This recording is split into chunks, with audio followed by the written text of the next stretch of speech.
Now recording. Okay. So this is the Easthampton Affordable and Fair Housing Partnership. It is Thursday, April 23rd, and it is 6:01 p.m. Here's what I propose for the meeting. I'd like us to all go around and introduce ourselves.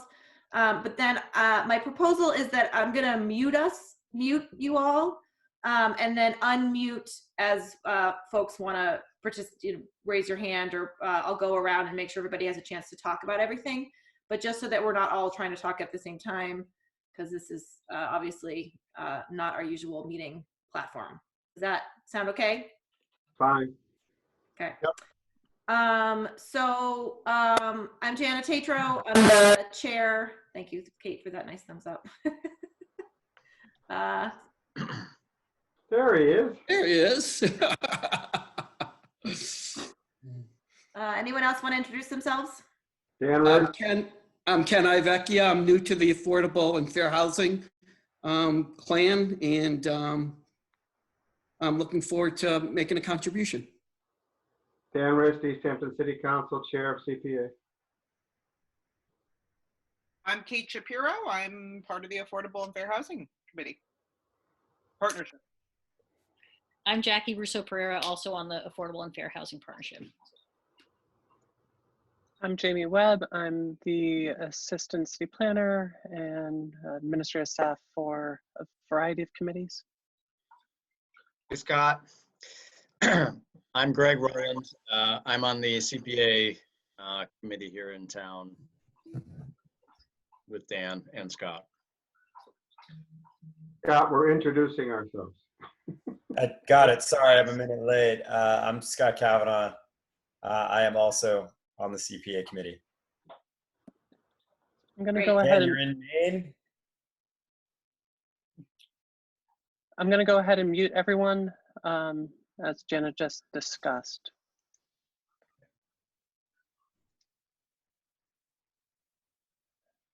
Maybe Jenna is muted too. Okay, thank you. Great. Okay, so I think so. The purpose of this agenda item, we're going to talk about the potential use of CPA funds for emergency rental assistance in Easthampton. This is something that's come up at the CPA committee, and then has been brought to discussion at the Housing Partnership meeting tonight. I am going to preface this conversation with saying that I have a potential conflict of interest should the city of Easthampton move forward with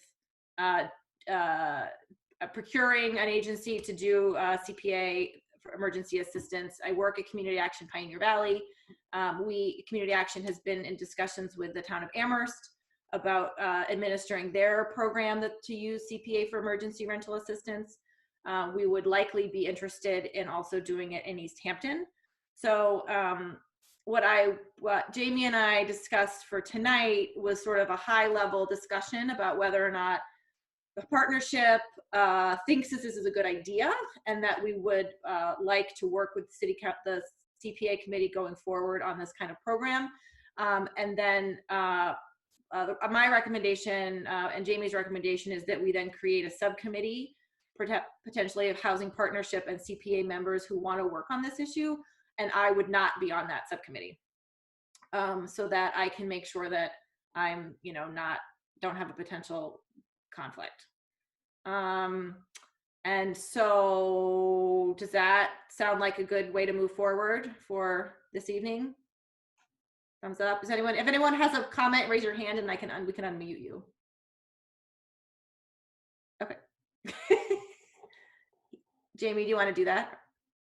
Okay.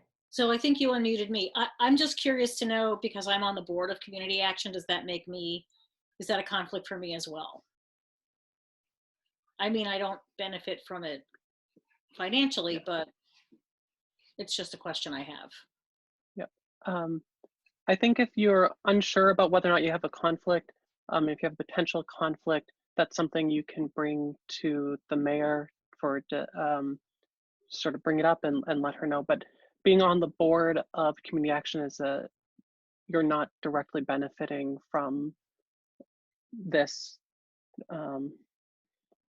So I would bring it to the mayor for an opinion.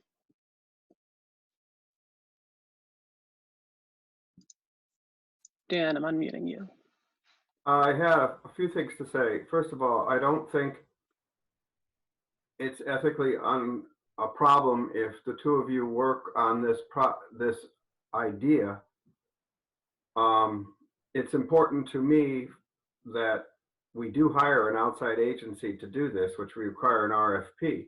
Mm-hmm. I talked a long time with Jessica Allen today, who was the planner and is heavily involved with Valley, and she had some great ideas. One thing that someone needs to do, and maybe it's you, Jamie, she mentioned 4 people that might be the management agencies for this.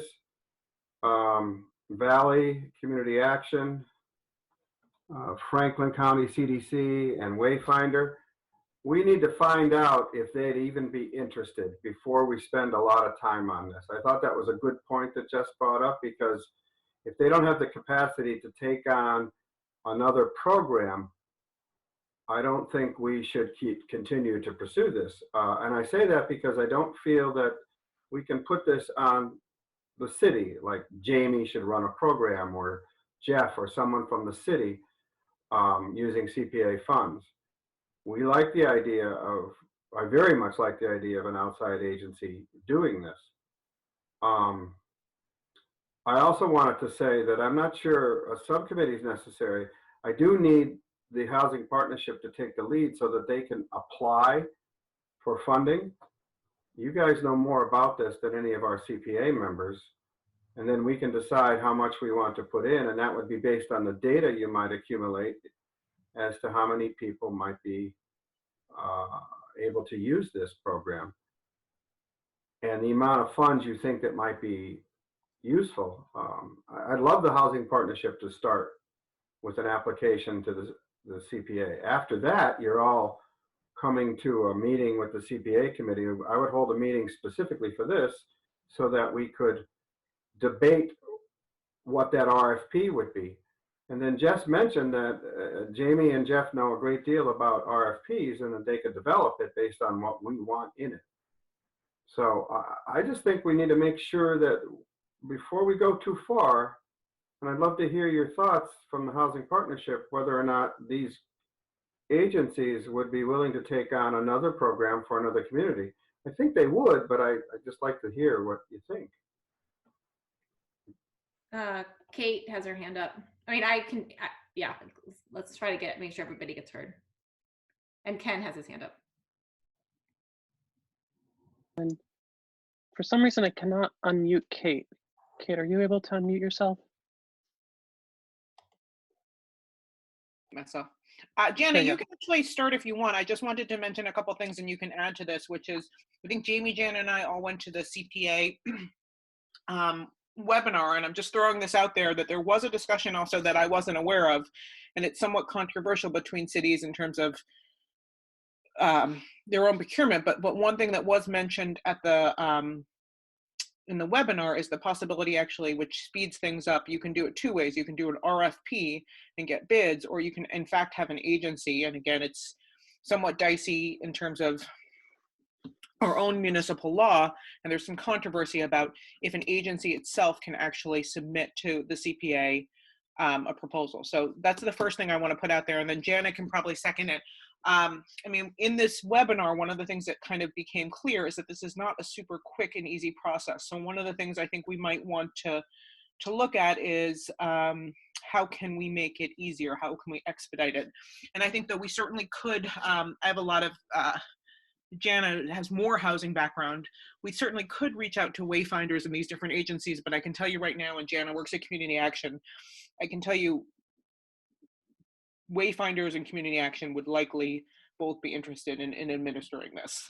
So I don't think, we certainly could reach out, but I think it's probably not necessary. I think that the bigger question would be, are we gonna put it out for RFP? Well, the first question is, do we wanna do this? What are the parameters? How do we figure that out? The second question is, how do we want to procure? Do we want to do an RFP? And then also the question in terms of Jana is, I do think I think it might be wise to do some kind of subcommittee, because I don't think you should probably do voting. I don't know about Jackie, but I think that for voting purposes, it would be wiser. So that's all I had to say, and you can take it away, Jana. Well, I want to give Ken an opportunity to, he had his hand up. Am I on? Oh, okay. What I was just going to say, I was going to echo what Dan Riss said, is that we should have someone else do the administering of the program. I mean, I don't think we could take something like that on. I think it'd probably be too expensive and we wouldn't be experienced with it. But you named the Valley Community Action Wayfinder. During the meeting yesterday, they had another city that was actually administering it. And I think it was Newton or another city. So how much is this, do you think, will this cost just to administer? So I can just share a little bit of what Community Action has talked to about with Amherst. So Amherst did sort of what Jess was recommending to Dan, and they kind of they called Community Action and said, hey, do you want to do this? Does this sound interesting? They are still figuring out what their procurement process would be, because it's not entirely clear if they have to do an RFP or not. They said a couple things. They said they're looking at between $200,000 and $400,000 of CPA money, and an admin fee of around $50,000, which they then said, but the applicant, the administering agency would have to say, what do you need to do, right? So, there's certainly a level of economy. If there's one administering agency for multiple communities, it costs less. If a Wayfinders or a Community Action does it for Amherst and Easthampton and Sunderland and wherever, because then your costs are sort of spread out amongst multiple communities. It's not just one community. I can say, just from Community Action's side, we haven't really thought about what the cost would be. It really depends on the volume. And I think the challenging thing for all of us, including the housing partnership, if we do a proposal to CPA, is I don't think we have very good data on what the need is. We don't know how many people are unemployed in the city of Easthampton. We don't know who's out there that needs this. I think we could, Amherst was going to talk to some of their landlords, some of their bigger landlords, and find out who hasn't paid their rent and what are they hearing from their tenants. And I think that we could do that in Easthampton. But I think it's hard. Community Action has an information and referral phone line that lots of people call for help with lots of different things, and it is not busy. So people are, hunkered down. They got their stimulus check. And I think Kate had brought this point up earlier, is that I think there's a lot of people out there who are going to be in need that are not usually people who access social services, right? They don't know about Wayfinders or Community Action because these are folks who probably were working before and now they're not. And so how do we reach them, and how do we make sure that they know that these resources are available? So there could be a lot of people out there that we don't know about. So I think the data part is going to be challenging, but I do think it would probably be useful for city, either the CPA committee or the planning department, to talk to some other communities or talk to some other agencies and say, hey, would you be interested in this? Wayfinders, Valley, Franklin County doesn't serve Hampshire County, so I don't know that the Franklin County agency would serve Easthampton, but again, I think it would be helpful to do that. Dan, it feels weird being the only one talking. I just feel like I'm talking to myself. Yeah, but you don't want us interrupting you, especially me. I'm so rude sometimes. You just don't want it. A couple of things. Jess mentioned one thing today that I thought was pretty profound. Absent the data, we may decide, let's do 200,000 or 300,000 out of CPA. I would be leery to go too much higher, and do a couple of rounds and maybe limit the first one to unemployed at 30% mean. They mentioned that yesterday. I think it was Salem who said that at the webinar, that they're starting out with different rounds to get to different people and do it over a period of time. But what Jess said was pretty good. if we can only serve 50 people because we don't have enough money and we want to do it so they can get 4 months of rent relief, not just 1 month, say. We want to make sure they get enough relief. It's 50 people we wouldn't have been able to help at all. We have to look at it that way. We can't make CPA only tax to provide rent relief out of all their funds. That doesn't work. And with those other agencies out there, like RAFT, maybe there will be other ways that residents can get help. But even if we help only 50 people, and I'm hoping we can do more, at say $500 a month for 4 months, whatever works. That's 50 people that weren't going to be helped, and I'm eager to try and do something with the funds. And since I found out we can, as to the timeline, it does take government a while to work. So if we want to fast track this, it's going to take that application to go through. And I do believe that state procurement laws means we have to put an RFP out. And Jamie has an answer to that, but I'd like to, if we put an RFP out, maybe that administrative cost becomes something that's bid differently with different groups. But I think we have to. So given that timeline, July 1st may be difficult, although I'm heartened by the fact that legislature decided they're not going to evict anybody. So we could catch people up with back rent, which I would like to be in any RFP, that they could start getting their rent payments from May, even if the program doesn't start till July or August. I'm hoping we can do better than that, but I think the council would be is very interested in it. City council is very interested in it, and the CPA is. I'd love to hear from the other members, Greg or Scott, but I'd like us to try and do something. If data is not available, that's okay. We help whoever we can help. That's all for now. So I just wanted to comment about the RFP piece of it, and that under the state law for CPA, there's no regulation for under the state law that municipalities have to be the one to apply to CPA. So anyone can apply to CPA for CPA funding. Any agency can apply to CPA for CPA funding. If there was an agency that said, we'd like to do an emergency rent assistance program in your city, and they came to CPA and they had a fully fledged program and idea, and the CPA committee thought that that was a good way to go, the CPA committee could award them funds without going through an RFP process. And this is, we've had some, in Easthampton over the years, we've had some debate back and forth with procurement, the different procurement officers in the city, as to whether or not that makes sense. And typically the process that we've decided on is that the RFP process is the best way to go forward.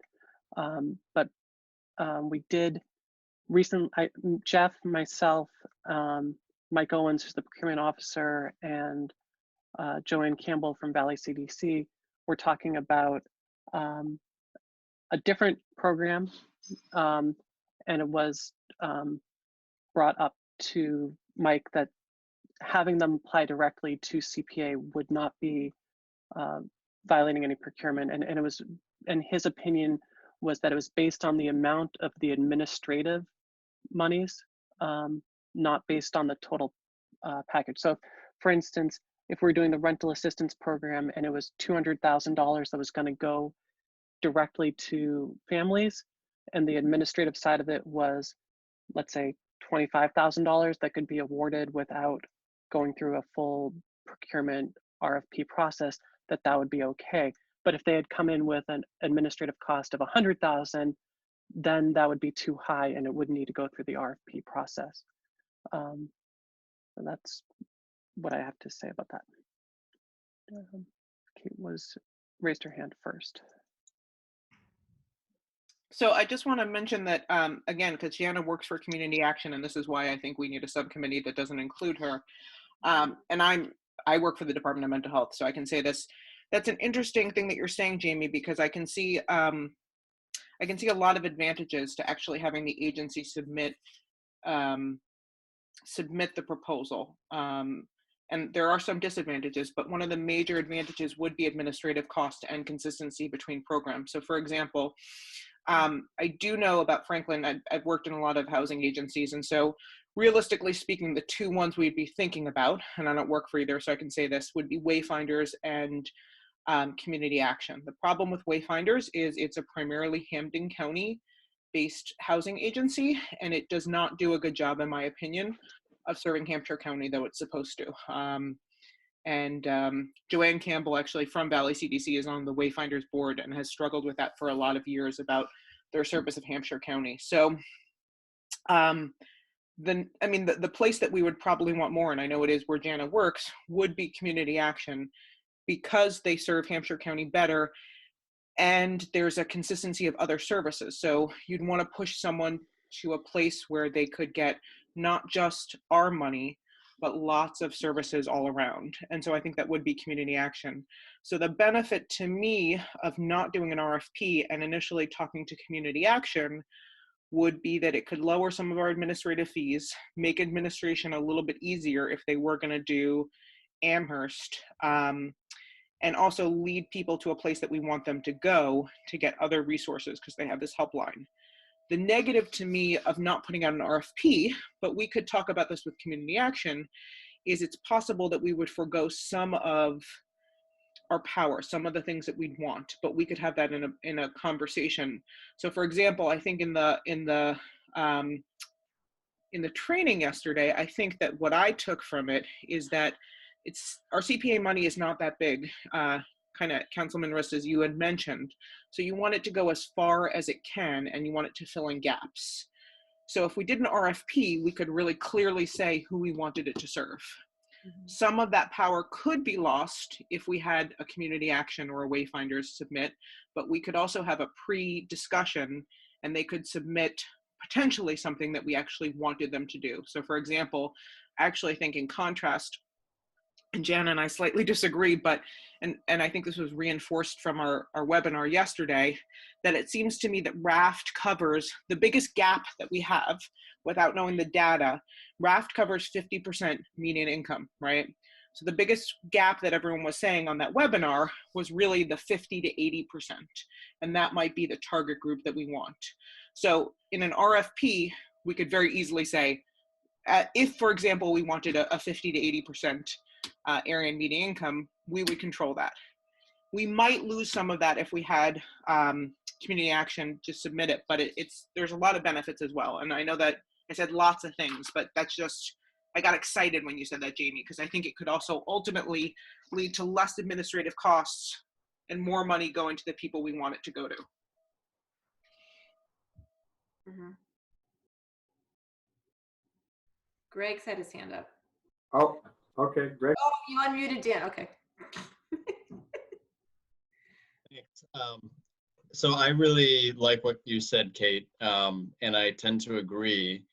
And I think when I was envisioning this early on and suggested that, to Dan and the mayor, that we look into using CPA dollars for emergency housing relief, I had it in my mind that some organization who had the capacity to manage a program would submit an application to the CPA committee, and we would evaluate that application and we would work with them to tweak it if we felt we had concerns with it. But it would ultimately be, our committee would act as the granting or approving entity for that application, and it would not be an RFP process. I'm not opposed to an RFP process. I do think it takes a little bit longer. I also do think that this is going to be an issue for a while. So the question of whether, we need to race into it or not is a valid one. But in my mind, if we have enough knowledge in this group to sort of evaluate that Community Action is indeed probably a good agency to work with and has the bandwidth, and we can approach them and encourage them to Housing Authority and sort of help guide them to submit an application. I think the CPA committee would be very welcoming to receive that application and move forward in evaluating it. And I think that's a totally viable avenue for us. And full disclosure, I no longer work on the board at a Community Action Pioneer Valley, but I served as treasurer on the board for a few years until about 2 years ago. So I have my own connections there. I don't think it's not like a conflict of interest per se. But the other thing is the scope of the program. So there are two things: is, you know, how are the grants really like 100% of the rental need, or are they some portion of the rental need, and how does that work? I really do believe that, you know, let's say Community Action is working with Amherst. I do think there are economies of scale that it would make a lot of sense for us to try to align our criteria and align our programs so that the administration of the programs are you know, overlaid in a efficient way. So, you know, the amount that gets granted and the criteria and so forth may be a little bit, you know, Amherst may be taking the lead on that, or maybe Community Action would be taking the lead on figuring that out in conjunction with the municipalities.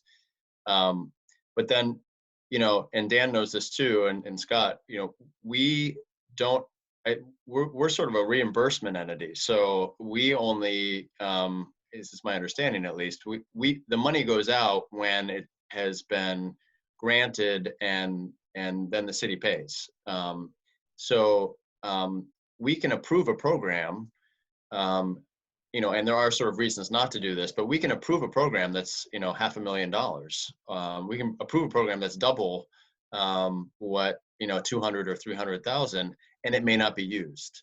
Or we may not want to do that because we may have other things that we need to use this money for too. But I just want to say that we're not at risk of, like, we create a, you know, $400,000 or $500,000 program, and the demand is such, or the word doesn't get out enough, and we only end up using 150,000 of it. But as Dan says, those were 50 people that needed it. You know, I think, just speaking for myself, you know, we kind of have to evaluate the scope, but I'm not concerned about, you know, us putting ourselves at risk. If money doesn't get used, it stays in Easthampton's coffers.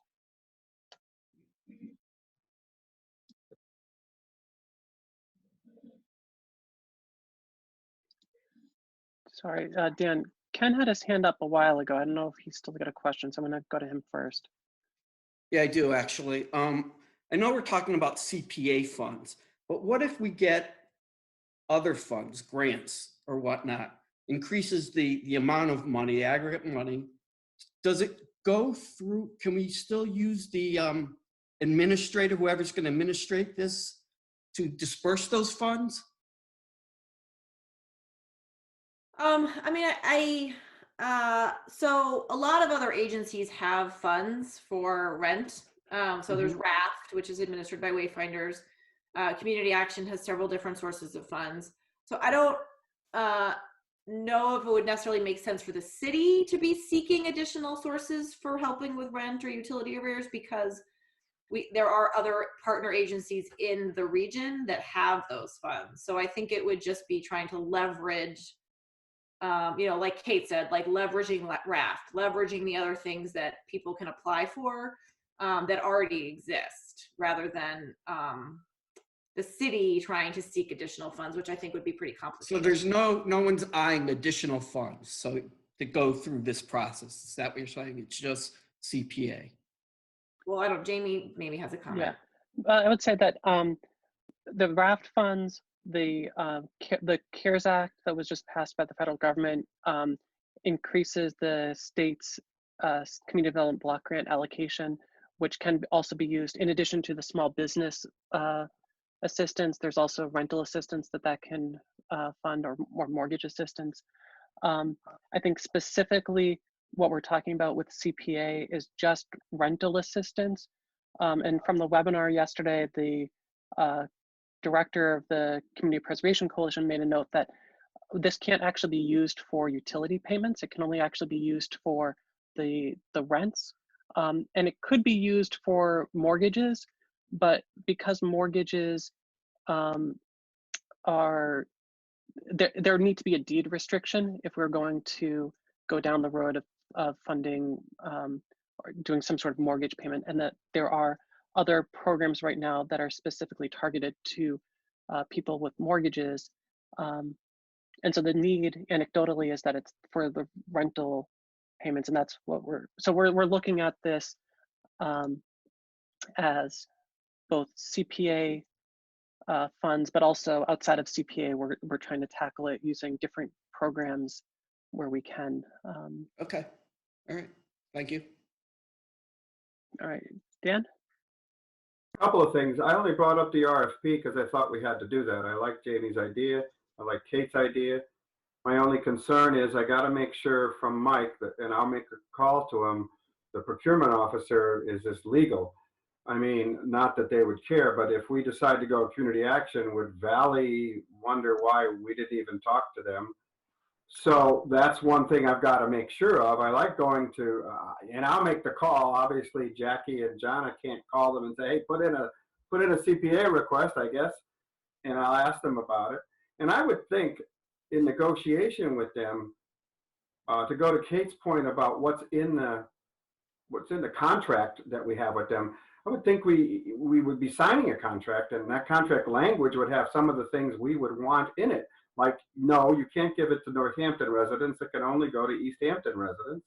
And we want four months. So we want 2 rounds. We'd like to start with the very low income, and then how do you propose getting documentation of unemployment or income documentation? Because I also yesterday at the webinar, 2 things that hit home with me is make it simple so that people don't have to go through hoops, and they don't all have computers with scanners. So how are they going to get their information to community action about their income level or we have to trust them. And then there would be an audit maybe later on where we don't have this situation, maybe it's a year from now, where they have to provide proof of what they said to us. I don't know. I'm just looking at those kinds of things, but I would like to keep it simple. And the one thing that really concerns me is landlords. That we have to keep them, they're the ones that get the money, and we have to make sure it's simple for them so they're not afraid. So those are the kinds of things that we have to make sure that if it's community action is in our contract, so that they may have, Amherst may want, say, different things. They may want a lot more information on income, for instance. And we say, well, we're okay with self-reporting, which is something somebody brought up yesterday. How does that fly between the 2 cities?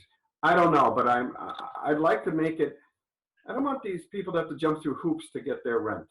You know, there could be an audit, and if they lied to us, maybe there's a way we can prove it, but that's just me.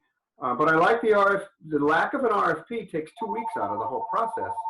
So that makes it even better. If we can do it, and I'll be happy to call Mike, and if it's appropriate, I'll call community action. If we're allowed to go with one agency and not go with calling all of them, hey, do you want to do a CPA?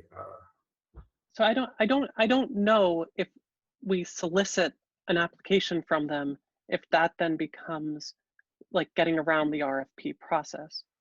If they of their, but if they of their own accord, if they come to the CPA, that's one thing. But if we're trying to sort of say, hey, you should submit an application and we'd like it to contain these items and these items, maybe we should just do a very simple RFP that just says, like, we have, you know, CPA money, submit us what your program, tell us what you do for your program, submit it to the housing partnership, and if the housing partnership likes that, then we'll forward that to the CPA for the CPA funding. I'm okay with it because nobody's going to get evicted. If we have to take some time with this, that's fine. I like the idea of going to one agency, but I also agree that the other agencies might have wanted to do it, and they're not going to be happy if we only go to community action. And they got to find out. We can't ask Jonna to tell community action, right, Jonna? You can't be the one to tell them to apply. So the RFP may be a better way to go, so that you guys don't get in trouble.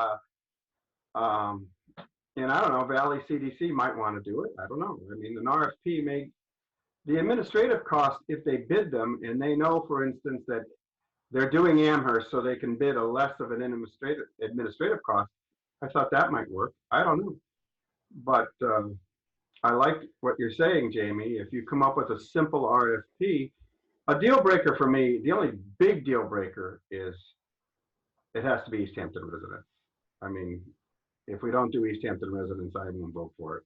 I don't know. And I was encouraged by the fact that if federal housing law allows this, if it's a short-term program, if it's not 12 months, if it's only like 120 days or something, and we can do a new program, but again, it's not long-term. And if it's not long-term, we don't want to follow what Jamie brought up as housing discrimination issues, and we can maintain it to Easthampton. Is that, somebody want to respond to that? Because that's a big deal for me. Easthampton residents, it's Easthampton money.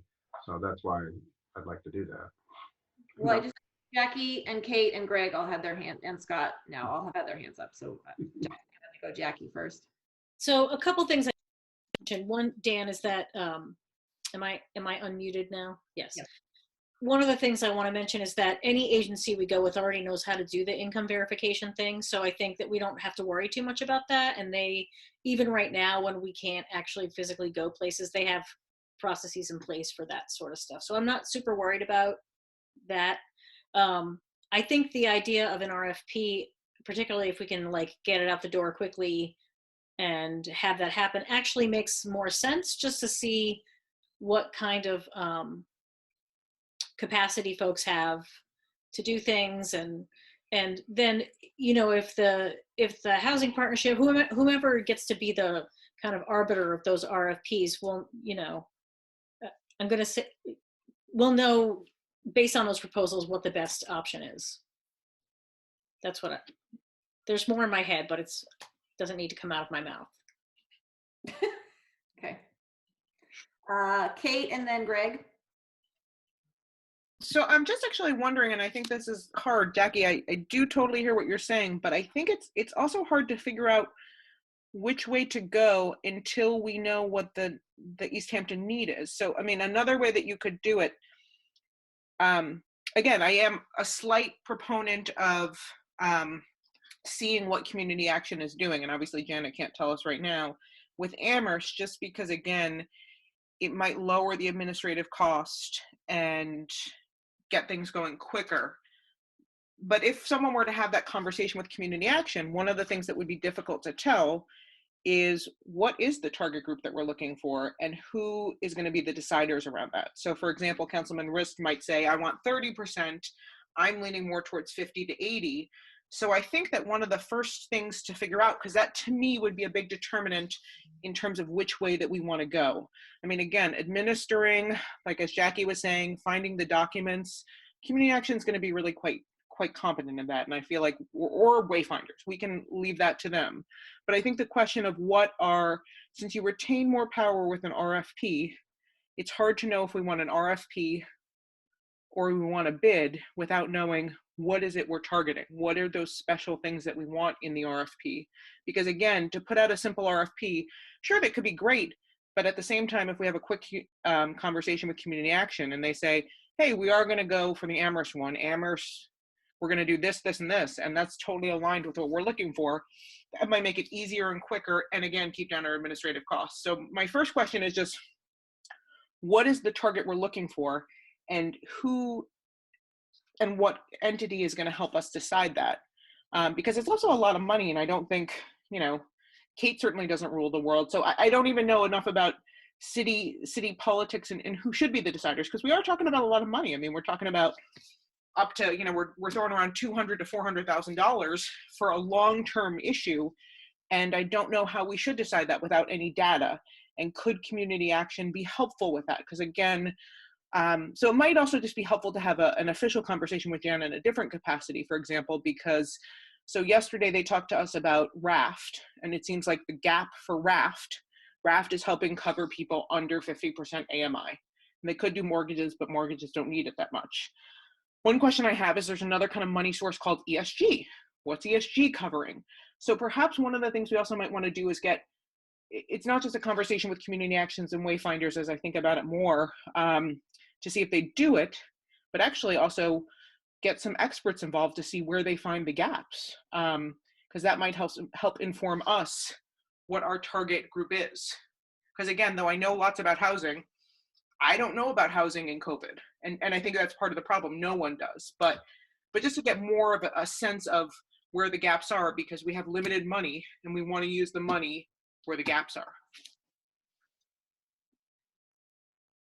I'm just, Greg is next, but I just wanted to chime in my 2 cents is that I think, well, I think that there's a lot of programs that target people at very low incomes, like ESG and RAFT, and not a lot of programs that go up, do the 50 to 80%. I just had another thought, and there's these 2 rabbits chasing each other outside my window, and now I've completely forgotten what my other thought was. But yeah, okay, go to Greg. I've lost it. It had to do with income, but now I don't remember what it was. It'll come back to you. I had the same thing a moment ago.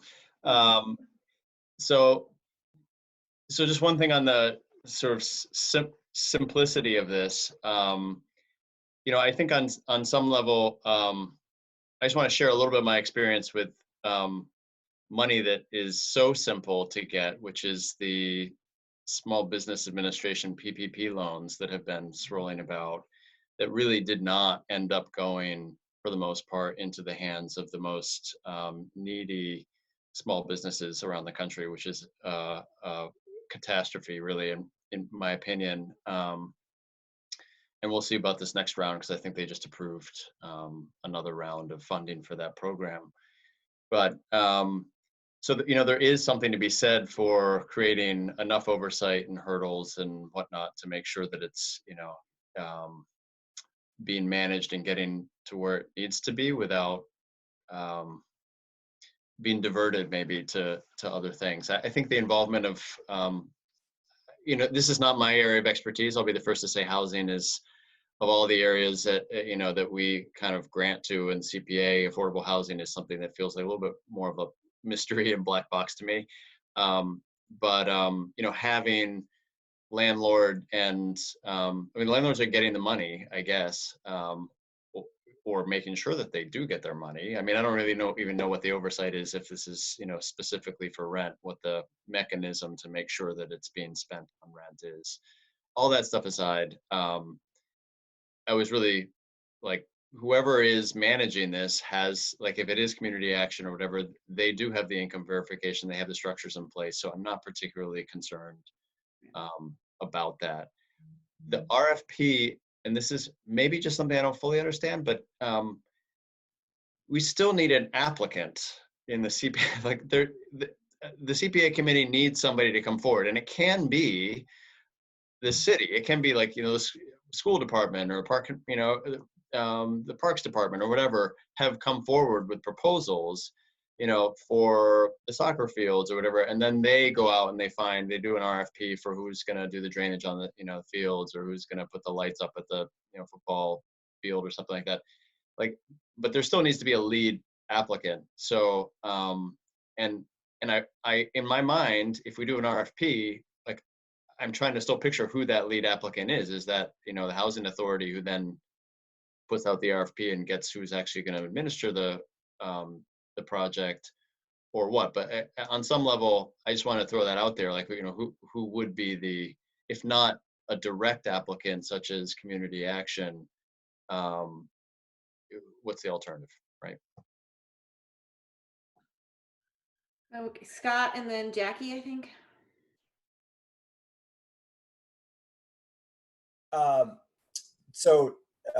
Unfortunately, I have to go in a few minutes. I just want to say a few different things, to a couple points here. Just to follow up on what Greg just said. I think there's different ways it could go.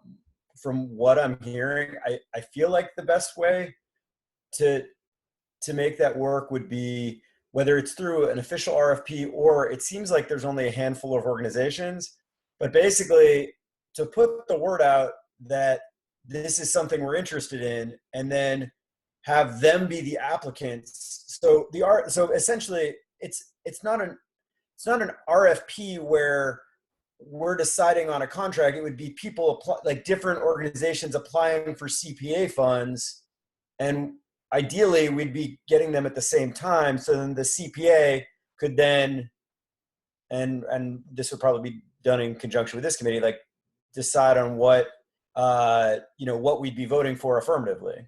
And so that way, that the applicant would be the organization, which would then also, to speak to, I think, what Kate was saying, that they'd be able to determine what that, like, because we're like you were saying, Greg, too, like we're not the experts in specifically this, and determining what the need is. It seems like that those organizations would have the best handle on it. We could have different organizations coming to us saying, we believe the need is X. We believe the best way to address this, is this way.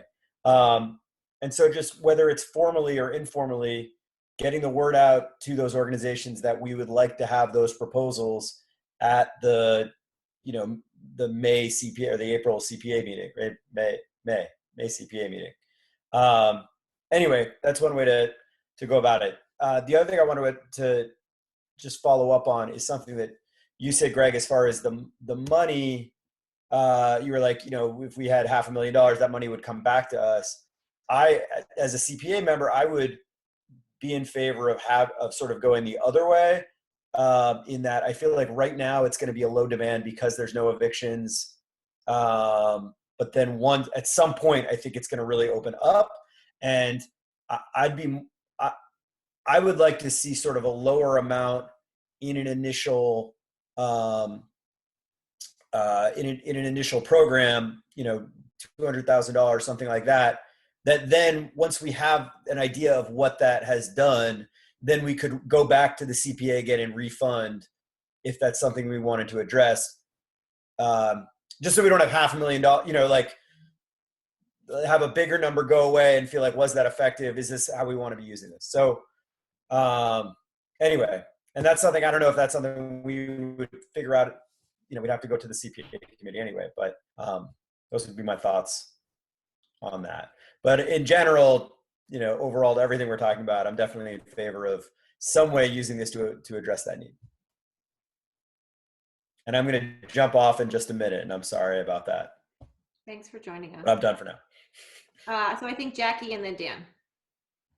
So I just wanted to mention, for those of you who haven't been on the CPA committee as long as Jana and I have been on the housing partnership, that we've done something similar to this before. So God, a gajillion and a half years ago, maybe not quite that many, what the housing partnership did was we put an RFP out. So let me back up. CPA said, you can have this amount of money. We're going to put it aside for you. We issued an RFP to the agencies in the community and just said, tell us your best ways to provide more affordable housing in Easthampton. And from that, we got a number of proposals that we then took to CPA, and those were the applicants to the CPA, were folks from that RFP. It was different, and they were all, there was a housing rehab program that Pioneer Valley Planning Commission did.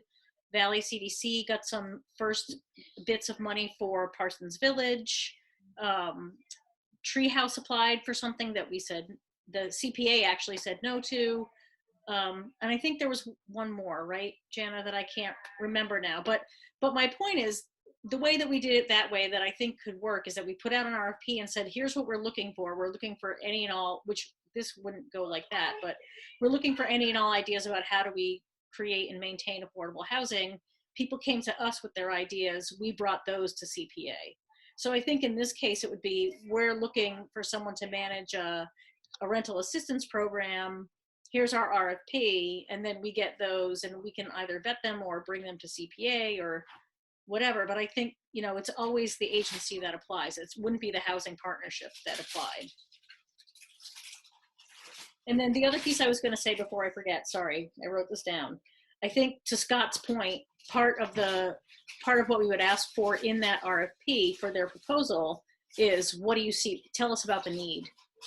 And I feel the same way about having the money go to folks kind of from 30 to 80% and even up to 100%, because CPA money can actually be used up to 100% of area median income. So, and folks are stressed at all of those levels. And I now relinquish the floor. All right, so Dan. Mute me. Okay. I love what Jackie is saying. I think the RFP is the way to go. The more I think about this, I think it keeps control of what we want them to be able to do. They come back to us with proposals and we have control about selecting them.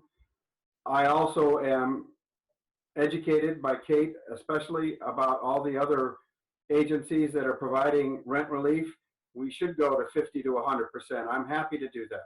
I really need, that is not something that I'm so eager to bring forward. I think that's up to the housing partnership.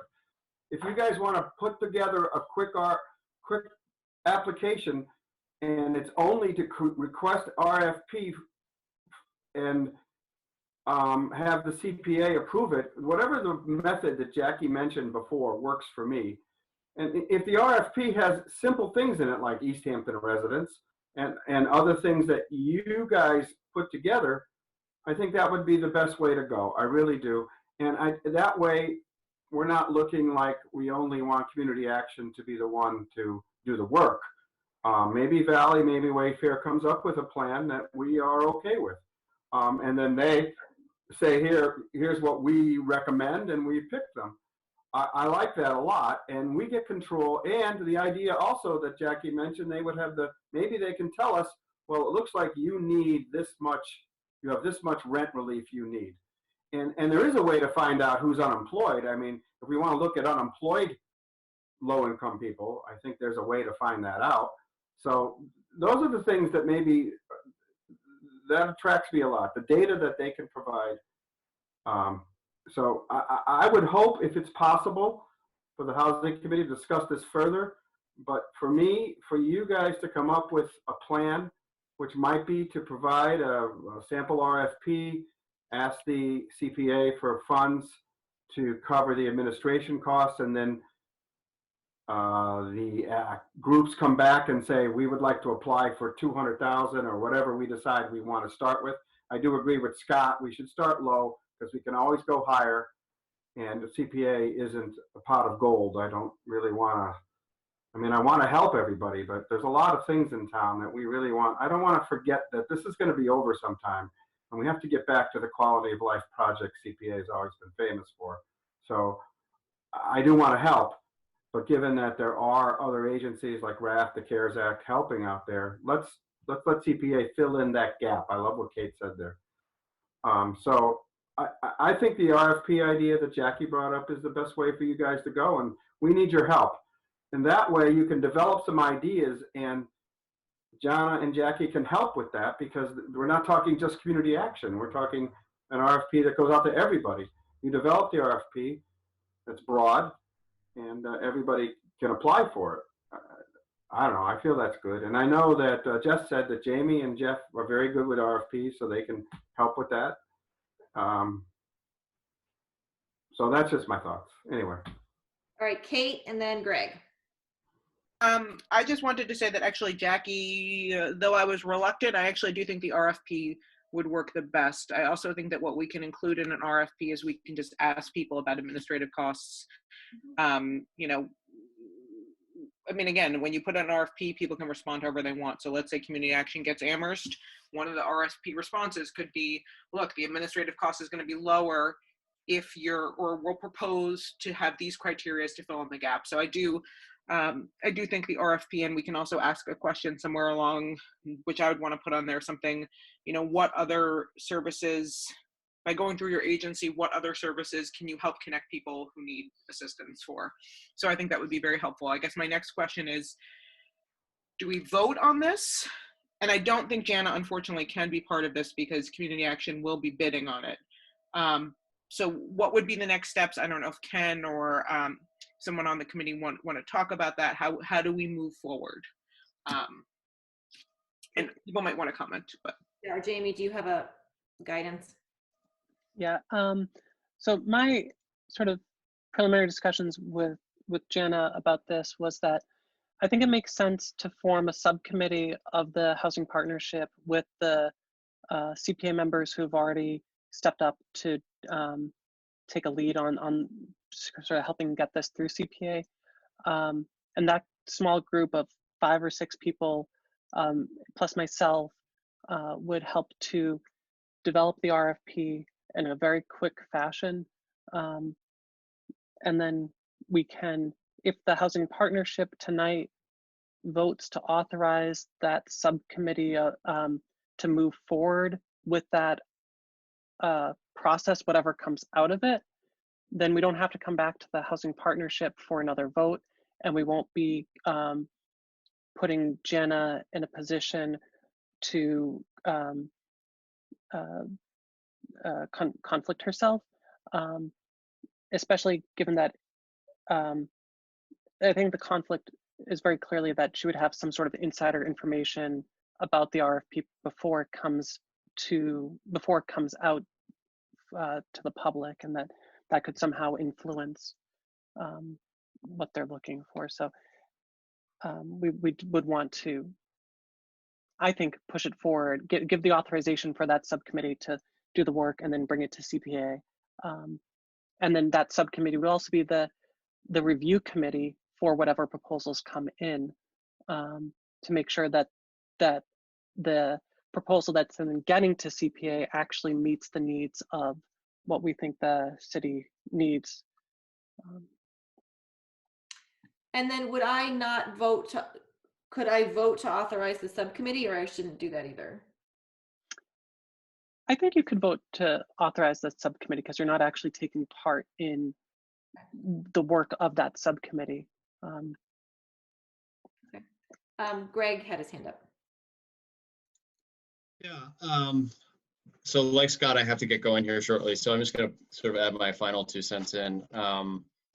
You know, this is kind of the subcommittee, right? I mean, I just, on some level, I kind of don't want us to end up in a cycle of like lots of extra steps, because I kind of feel like the green light is there from the CPA committee, and Dan and Scott for moving ahead with a very broad umbrella kind of application. And so I don't know if there's any further discussion this evening that we can just do to identify what parameters. I mean, I think Dan's already kind of spelled out some of the, you know, one or two main criteria for something like that. But I guess I would like to see an applicant at the next CPA committee meeting, right? Or I would like to see something on the table sooner than later. And I also don't, I know the limited availability that I have for being part of like regular meetings with a subcommittee process. And I guess I'm not sure what the benefit is. And so I'll just leave it at that.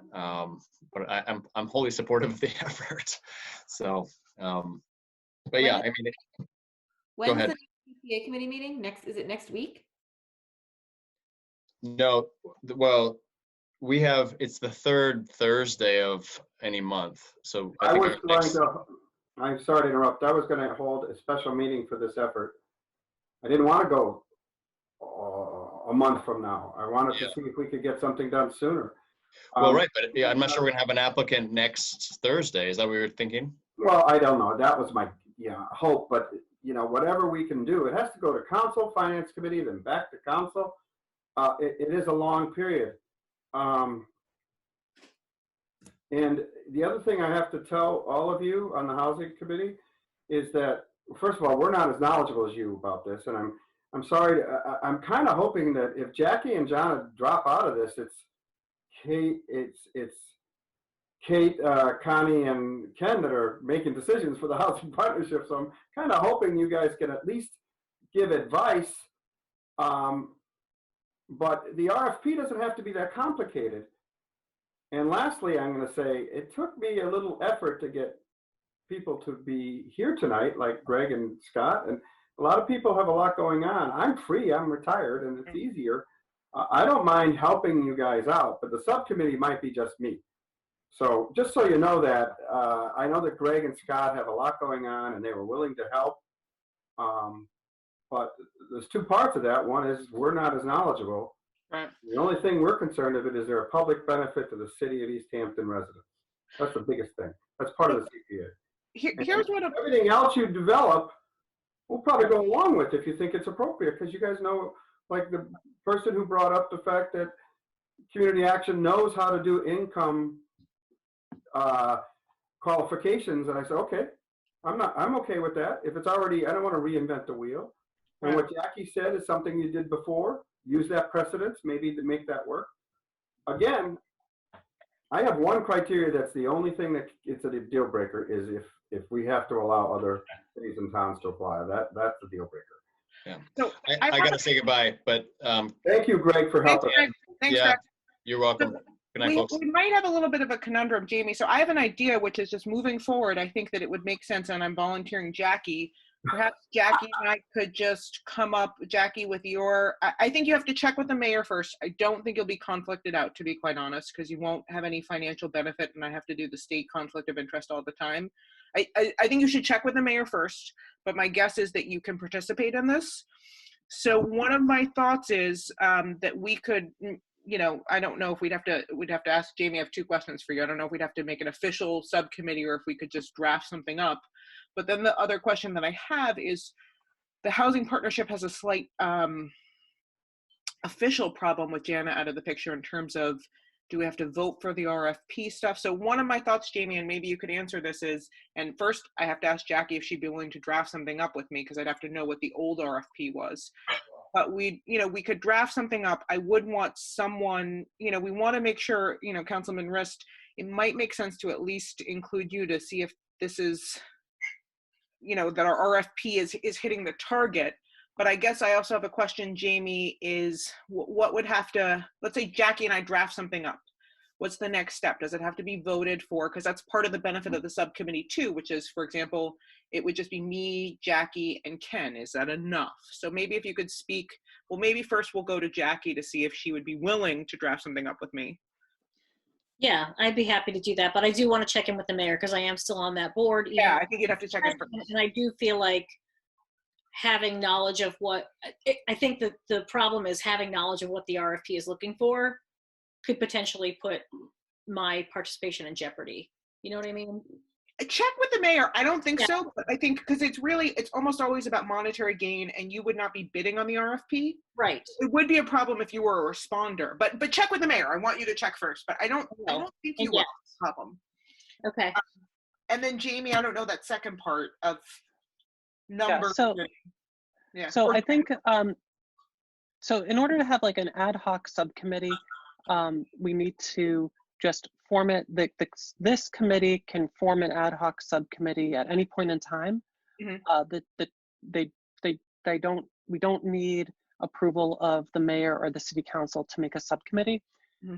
However, we cannot have a quorum of the housing partnership on the subcommittee, because once we have a quorum, then now it's the housing partnership. It's not a subcommittee. So I believe there are what constitutes quorum? Well, so there are 5 members on the committee on the housing partnership right now. So the subcommittee could not be more than 2 members. 3 members would then be a quorum of the housing partnership. And now it's a meeting of the housing partnership. It's not a subcommittee. So if Jackie and I though met, would that be okay? Correct. But as soon as if one other person joins in, then it's not now we've gone around the open meeting law and we've gone around that.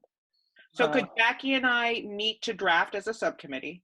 Yeah. And then we reconvene with Ken, and it could be with Councilman Rist as well. Connie's on here. Hi, Connie. Oh, Connie is on there. Yeah. Oh, I didn't see her. I was like, Connie's not here. I don't do Zoom very well. I only see the first 4 people. So then Connie could join too, and then we could vote, and then we could put out the RFP, and then we would get the submissions. Would we then submit, and Jackie, you can answer, once we get the responses, the housing partnership would choose the responses and then submit to the CPA? Well, so there are a lot of different ways it could go. It depends on what's voted on tonight. If if the housing partnership tonight votes to create this ad hoc subcommittee and give this ad hoc subcommittee the develop the RFP and then bring it to CPA, and that's the marching orders of the ad hoc subcommittee, then that's all there needs to be. Like I said, I'm trying to my best to take part and help make this process happen. It is important to the city. We realize that it's important to not just the CPA and the housing partnership, but it's also important to the mayor and the planning director. So whatever sort of subcommittee is formed, I'm going to be on there as well. So if the subcommittee consisted of 2 members of the housing partnership and 1 to 3 members of the CPA committee and myself, that's somewhere between 4 and 6 people that are willing to draft the RFP and be the review committee of proposals and bring that bring the RFP to CPA or bring the proposals to CPA to get the funding and sort of the oversight of that process. I just want to say that I don't think the CPA should be on the subcommittee. I like that Kate and Jackie will do that RFP, bring it back to the full housing partnership, and maybe Jana has to excuse herself and someone else could be chair for that meeting. But we would react to what you've come up with. And if you keep it simple, I don't think it's a problem. The planning department puts out the RFP, the proposals come back in, then it goes to the CPA for funding, because the funding part is what we're reacting to. We first want to make sure that we would, react to the RFP only because I could give you insight as to whether or not I think that would pass CPA muster. But there's no money involved until they come back with proposals. This is the administrative cost, and we recommend that there are this many people that need it. We can give them in the RFP maximum of 300,000. I would be willing to do that and ask the CPA, do you have a maximum? Or we can have them come back, and if they say they want 500,000, well, we'll give you 200 now. And we vote on that. That's a couple ways to go. But I would rather we didn't try to get CPA members with Jackie and Kate. You guys know more about this. Jamie, Jackie, and Kate come up with the RFP is my suggestion. Come back, have a housing partnership meeting. Hopefully it's soon, like next week. We'll come back in and we'll react to it. And then you get the RFP out. If the planning department puts out the RFP, we don't have to be involved until it comes back and you guys are ready to say, we like community action. Here's their administrative cost. They're recommending 300,000. What does CPA say? That's the plan to me that works the best. I'm just putting that out there. And I really think that you guys know more about it. And I love that Kate and Jackie can do that. And Jackie, I have to agree with Kate. I think you're going to be fine. The mayor put out a thing that Claire Higgins, I think she's involved with Jana. She's the executive director of community action. Right, and she brought up something about ethics and the fact that there isn't as much of a conflict, even for you. So I would check with them. I think you're okay, Jackie, to be here, and I hope you are because you know all about this. So I don't think the RFP is going to be tailored to any one group. We can keep it simple enough so it doesn't look like you're tailoring it just to the group you work with.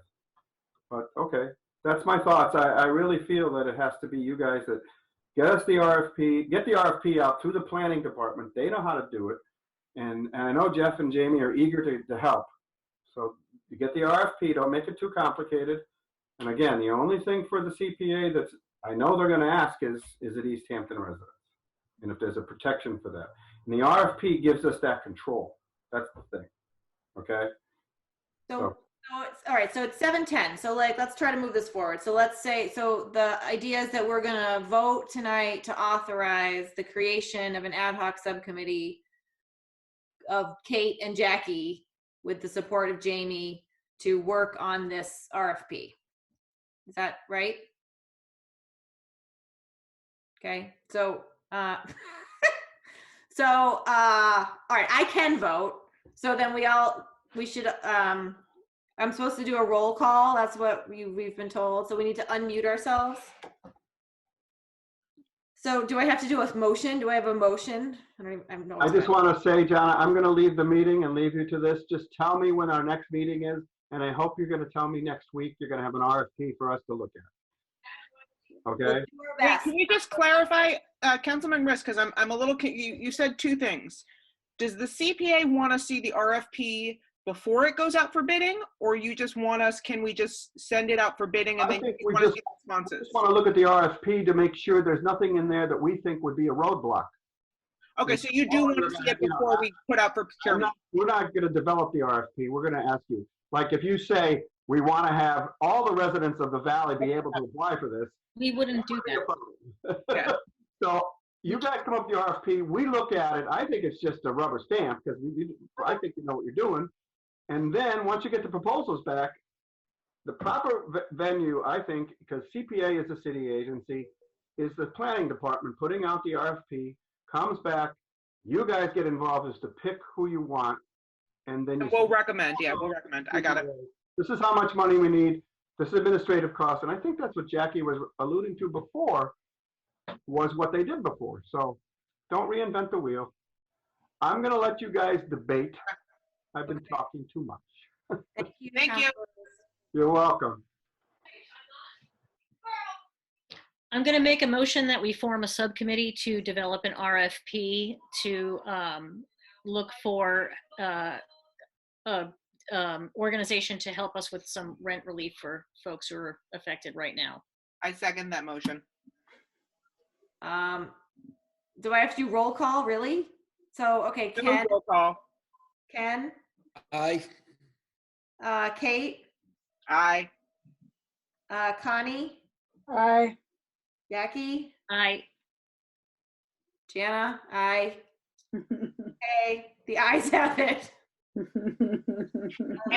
And just to ask real quick, Jackie, you and I can coordinate about setting up a time, but I'm assuming, I mean, I don't think CPA really needs to see the RFP, but it sounds like because Dan wants to see it, we should just submit it. Or tell Dan when we have a draft and then let him tell us if he would like to see it. Okay, because I think some of it might be, okay. I think that's probably the best way to go. Okay. I mean, it sounded to me like his biggest concern is that it's for Easthampton residents. It has to be. It's CPA money. That's not even it actually doesn't, because we did go on this thing. It doesn't have to be, but we want it to be. So yeah, it can. There actually has been. It won't pass if it's not. Right. We're gonna make it so. Yeah. Yeah.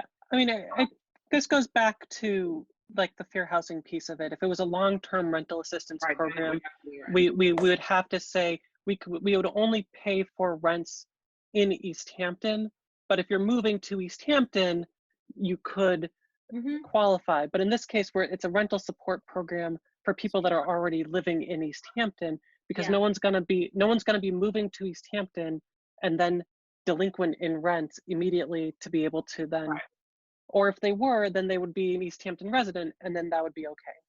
Okay. So one last question, and then everyone wants to go. So for the next housing partnership meeting, no, we're not going to have the RFPs. So why don't we just do this? Jackie and I will work on this. We'll keep people in the loop.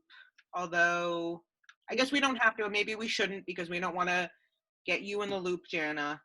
We also don't want to violate open meeting law. Right. Yes. My suggestion would be that Kate, Jackie, and myself find time to have a quick call or talk, and we'll figure out how we want to strategize developing this RFP. And then I think going directly from the subcommittee to CPA would make the most sense. And just sort of saying CPAs, here's what we're bringing to CPA, but not like opening it up for discussion. And Jackie, Jana, if you feel that that would conflict you because you'll have seen the RFP before it gets out, then we will just leave you off that email chain, and we'll just send it to the rest of the committee. I think that probably makes sense. Yeah. And Jackie and Jamie, so we can interact and we can set up another time, but if you guys do have, Jackie, if you do have that old RFP, if you've saved it. We'll figure that out. I should have access to a bunch of different RFPs. Okay. in my Gmail somewhere. Okay. Yeah, and the format's changed a bit. What the RFPs Yeah. were doing. So That's okay. We just are going to give you language, and you're going to plug it into your thing. yeah, So we'll have like a bunch of iterations back and forth. Okay. So I think, well, Jana, you can probably adjourn. But so the next meeting will probably just be, do we want to do just a normal next meeting to talk about some other stuff anyway? Because I don't think we're going to get the RFPs back by the next meeting anyway. So I mean, the next meeting is scheduled for May 28th. Because I do have some other questions. And again, we could do it May 28th. We could do it earlier. Because one of the things is my sister is volunteering for like the mayor's thing where you call the older neighbors and you say, is everything okay? And one of the things that I just wanted to point out on there is they don't have, for rental assistance, they don't have any good rental assistance on there. So, and it's an Easthampton thing. They're not putting community action on there. They're not putting wayfinders on there. So it was driving me a little crazy. So that's why I was like, ooh. So, but maybe we'll do one in a couple weeks. Yeah, we could schedule one. I mean, since we're all home and what else are we doing? We could do it earlier. I wouldn't mind, just because this little thing is peeving me. I have to say it's peeving me that, and I don't think the mayor is, or maybe Jamie, you could talk to the mayor about that. Do you know what I'm talking about? The good neighbor thing she's doing? I'm not familiar with it.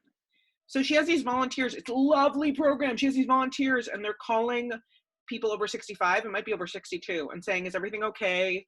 And they have a list of resources. Oh, cool. And under the housing one, they're missing a ton of resources. And so it just seems like a lost opportunity. And they have these volunteers that are calling right now. So well, you could also reach out to the mayor's office, Kate, and say, hey. Yeah. Why don't I just do that? Is that okay? I'll just do that because it's annoying me. Yeah. Okay. Yeah. And say, hey, can I see the list? Hey, this is from the housing partnership. We'd love to. Are you guys okay with that? That I'll just reach out and say the housing partnership. I just want to check it over and just a couple things. And I'll put community action on there. I'll put wayfinders just because it annoyed me when I saw it. Okay. Yeah. I didn't want to do that without asking you guys. Cool. No, I think that's fine. And that's all the agenda thing that was on the agenda. So. Yeah, we could talk about more things, but that was like a pressing thing that was irritating me. Cool. Okay. I think, are we all zoomed out? Yeah. Okay. yes. Thanks, Motion to everybody. adjourn. Yeah. Yes. Yes, I'm going to raise my hand here and there. Thank you, everybody. This is exciting. I think we've got some really fun, exciting stuff that is coming. And so thank you all for working on it and, not talking to me about it. I have lots of opinions, but I will not share them. I will save it for my proposal. Yes. So, all right. Later, guys. Bye. Thank you, everyone. Bye.